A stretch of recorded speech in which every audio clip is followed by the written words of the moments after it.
kids! Welcome to Teacher Beth Class TV.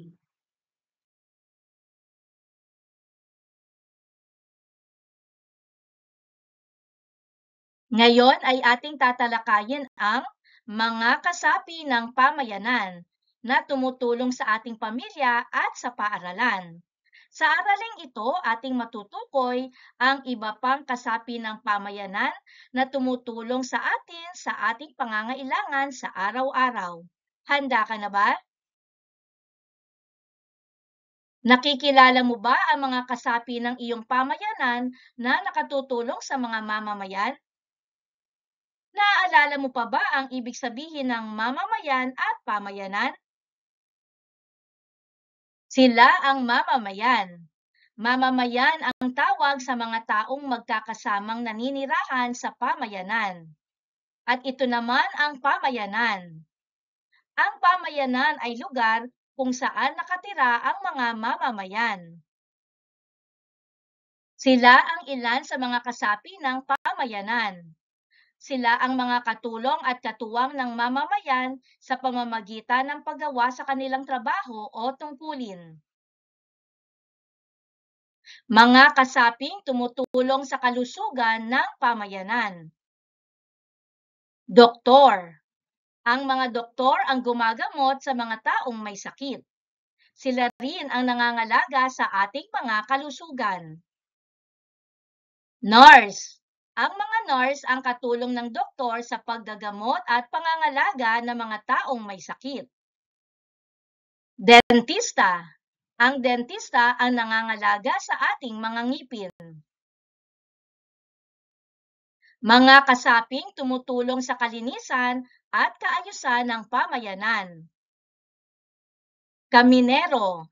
Ang kaminero ay ang mga taong tagawali sa mga kalsada sa pamayanan. Tinitiyak nilang malinis ang ating mga kalsada at iba pang pampublikong lugar tulad ng mga parke. Basurero. Ang basurero ay taong dumadaan sa mga pamayanan para maghakot ng mga basura at iba pang kalat na itatapon na. Karpintero. Ang karpintero ay tumutulong sa pagpapatayo ng ating mga bahay. Kaagapay nila ang arkitekto at inhenyero. Inaayos rin nila ang mga nasisirang bahagi ng bahay. Tubero. Ang tubero ay nag-aayos ng mga sirang tubo at sistema ng tubig sa bahay. Sila ay tumutulong para mapanatili ang maayos na daloy ng tubig. Nag-aayos din sila ng mga may tagas na gripo sa bahay. Mga kasaping tumutulong sa kaligtasan ng pamayanan. Pulis. Ang mga pulis ang nagbabantay at nagpoprotekta sa atin laban sa masasamang loob. Tumutulong sila sa tao sa pamayanan para maging ligtas at maayos ang buhay. Sundalo. Ang mga sundalo ay nagtatrabaho para protektahan tayo at ang ating bansa laban sa mga panganib. Kapag may problemang pangkaligtasan o panganib, sila ang tumutulong para manatili tayong ligtas. Bombero. Ang mga bombero ay mabilis na tumutulong sa pag-apula ng sunog. Mga kasaping nagbibigay ng serbisyo at produkto sa mamamayan. Magsasaka. Ang magsasaka ang nagtatanim ng mga halaman at nag-aalaga ng mga hayop para sa pagkain ng mamamayan sa araw-araw. Mangingisda. Ang mangingisda ang nanguhuli ng isda at iba pang yamang dagat. Panadero. Ang panadero ay nagluluto ng masarap na tinapay at iba pang produktong gawa sa harina tulad ng cake at pastries. Tindera. Ang mga tindera ay nagtitinda ng iba't ibang produkto. Sa kanila tayo nakabibili ng mga bagay na kailangan natin tulad ng pagkain at iba pa. Mananahi. Ang mga mananahi ay gumagawa ng mga damit. Sila rin ang nananahi ng iyong uniforme sa paaralan at iba pang kasuotan. Driver. Ang mga driver ang nagmamaneho ng sasakyan para maihatid tayo sa ating pupuntahan at pauwi rin sa bahay. Muli, narito ang mga kasapi ng pamayanan. Mga kasaping tumutulong sa kalusugan ng pamayanan. Mga kasaping tumutulong sa kalinisan at kaayusan ng pamayanan.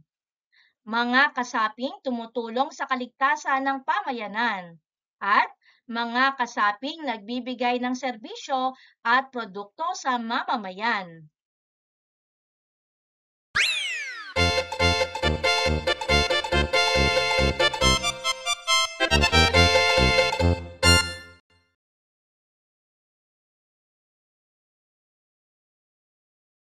Kilalanin ang bawat kasapi ng pamayanan na nakalarawan.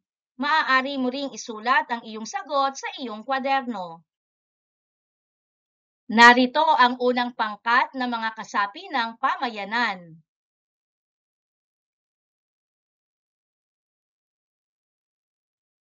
Alamin nga natin kung tama ang iyong mga sagot.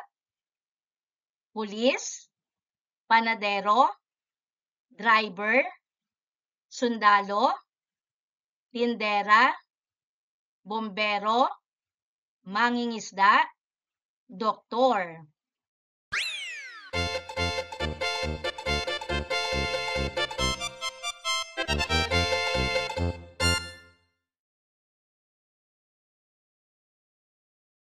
At narito naman ang panghuling pangkat ng mga kasapi ng pamayanan.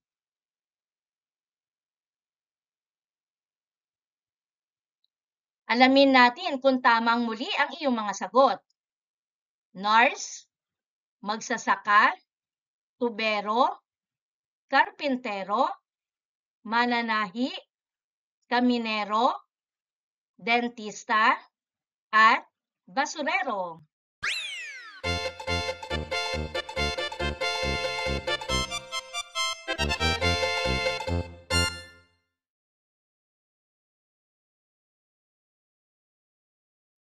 Tukuyin ang kasapi ng pamayanan na tinutukoy sa bawat pahayag. Maaari mo ring isulat ang iyong mga sagot sa iyong kwaderno. Narito ang unang pangkat ng mga pagpipilian. Panadero, tubero, kaminero, magsasaka, karpintero, mangingisda. At narito ang unang pahayag. Ang sarap talaga ng ginagawang pandesal ni Mang Juan tuwing umaga. Panadero.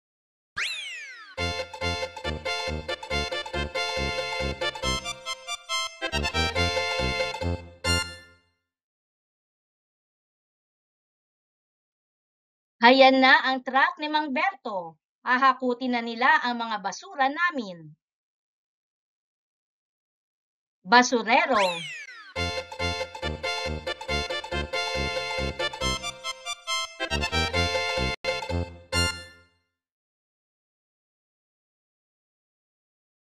Maraming nahuling isda sina Mang Jun at Mang Pedro, kaya bumili si nanay sa kanila. Mangingisda.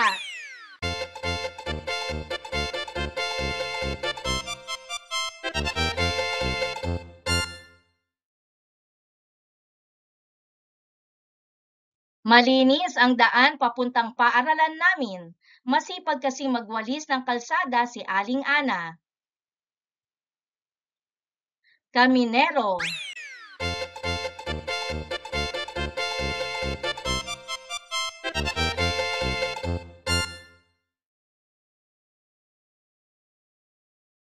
Pinapunta ni tatay si Mang Ed para ayusin ang nasirang bintana namin. Karpintero.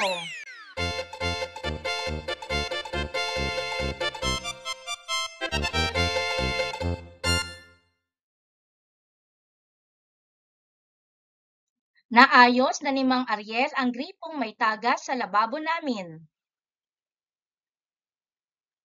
Tubero.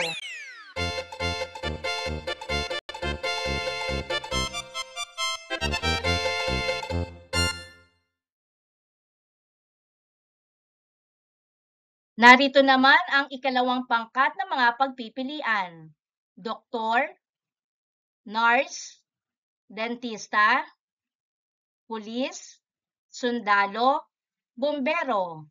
At narito ang pahayag. Kailangan ko ang tulong ni Kuya Carlo na susunog ang bahay ng aming kapitbahay. Bumbero.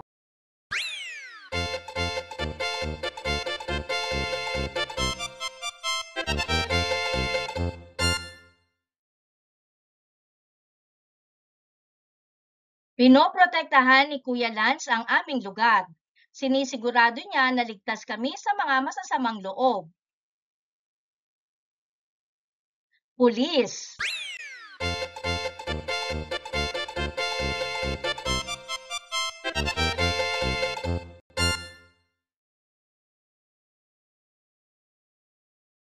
Matapang na nakipaglaban si Lester sa mga nais manakop ng ating bansa.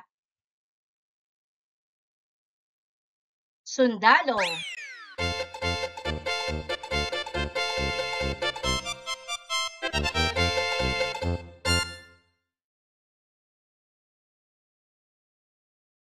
Napakasakit ng ngipin ko. Sumobra yata ako sa pagkain ng tsokolate. Sino kaya ang makakatulong sa akin?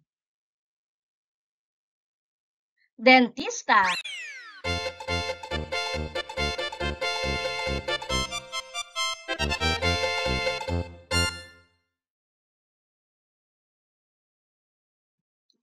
Sa ospital, nagtatrabaho si Ate Ray. Tumutulong siya sa mga doktor upang gamutin ang mga batang may sakit. Nurse.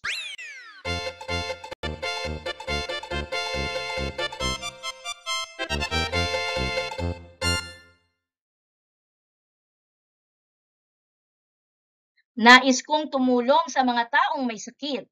Gagamutin ko sila at aalagaan ang kanilang mga kalusugan. Doktor.